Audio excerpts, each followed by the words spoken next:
During the week of March 23, days after U.S. Surgeon General Dr. Jerome Adams urged Americans to stay at home to slow the spread of COVID-19, the Yale Center for Emotional Intelligence and Collaborative for Academic and Social and Emotional Learning (CASEL) conducted a survey of more than 5,000 people worldwide. We asked participants to describe how they were feeling, in their own words. More than 95% of the words reflected unpleasant feelings. The top 5 were anxious, fearful, worried, overwhelmed, and sad. Only about 6% of the sample mentioned positive feelings like hopeful and grateful.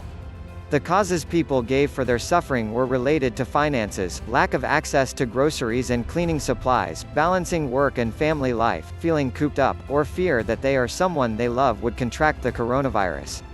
When we asked people about the strategies they used to manage their feelings, a few well-known ones came up, like mindfulness and meditation. But most of the strategies were worrisome: screaming and losing their temper, drinking and/or eating more than usual, obsessively cleaning, overthinking, consuming too much media, avoidance, and oversleeping. An occasional slip is understandable, but it doesn't take a scientist to know these strategies will be harmful in the long run. The challenges we're all facing and feeling are real.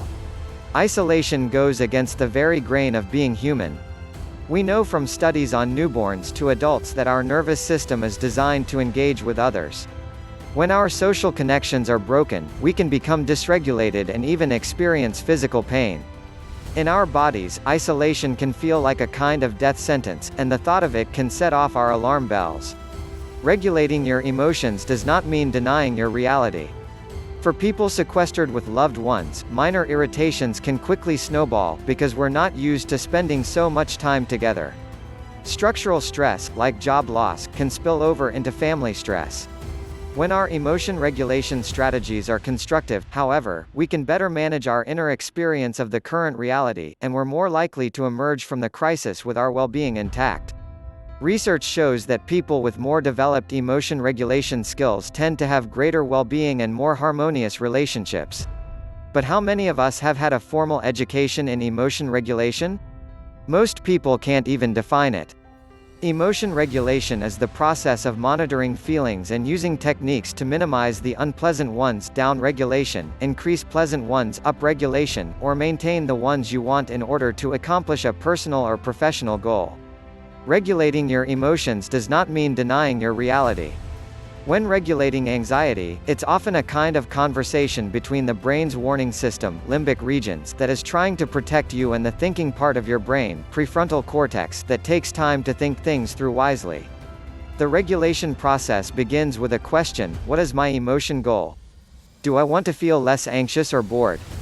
More hopeful or patient? Or do I want to remain calm and optimistic? Emotion regulation can happen at different times. We can prevent unwanted emotions, deactivate overwhelming ones, and strategize by changing our thinking or behavior in order to respond rather than react.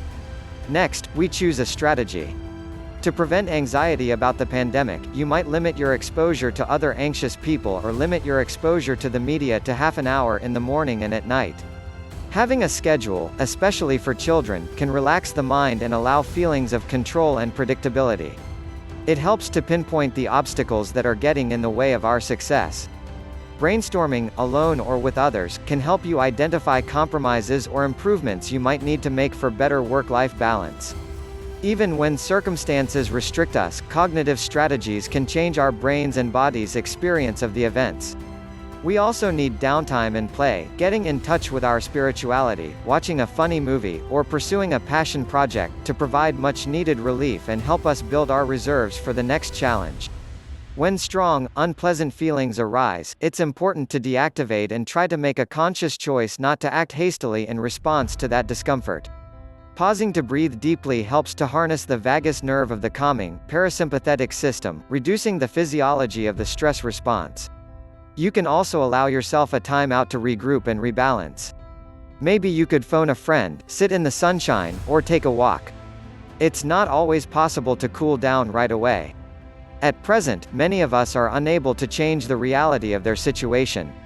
This includes health care workers, teachers, parents, and people in precarious financial straits.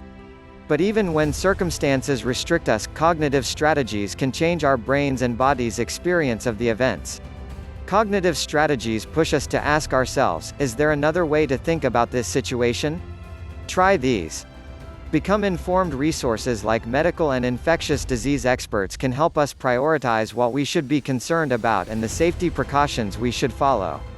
Reframe your outlook. For example, reminding ourselves that our elders survived catastrophes like war and the Great Depression can motivate us to rise to the challenge. Or, when we feel the urge to violate social distance guidelines, we can call on our better selves to be accountable for our role in containing or spreading the disease. We can recast the unexpected time with loved ones as an opportunity to get to know each other better. And we can remind ourselves that this is not forever, normal life will resume. Monitor self-talk. You can be your own best coach by monitoring the self-talk that runs through your mind. Is it helpful or unhelpful? If that's too hard, think about how you would advise a loved one and try taking the same advice. A mother shared that her son was missing his friends, and instead of telling him what to do or think, she asked him what he would say to his best friend who felt that way. Immediately, the boy replied, "We can FaceTime each other and play games, and I'd tell him this won't be forever." When the mother suggested that he try following his own advice, the boy smiled and said, "You're a genius." Distance yourself. It's okay to distance yourself psychologically from a difficult moment with humor, distraction, or even avoidance. You don't always have to deal with challenges head-on. Getting a tiny bit of psychological space can allow us just enough room to problem solve and come up with solutions. Parry. The parry is a martial arts move in which you guide an oncoming blow past you.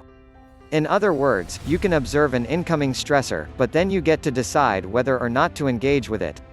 Strategies for regulating emotions are limitless, and those that work for you might not work for others.